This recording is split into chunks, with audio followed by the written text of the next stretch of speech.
ये वापिस आना है, जीपीओ का आना पर्सनल लोगों को ना, मनी ऑर्डर वगैरह। ਤੁਸੀਂ ਸਾਰਾ ਹੀ ਲਾ ਲਿਆ ਸੀ?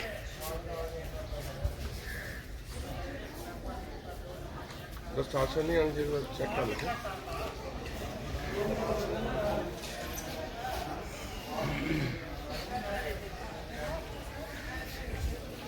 मैं बोल रहा हूँ स्माल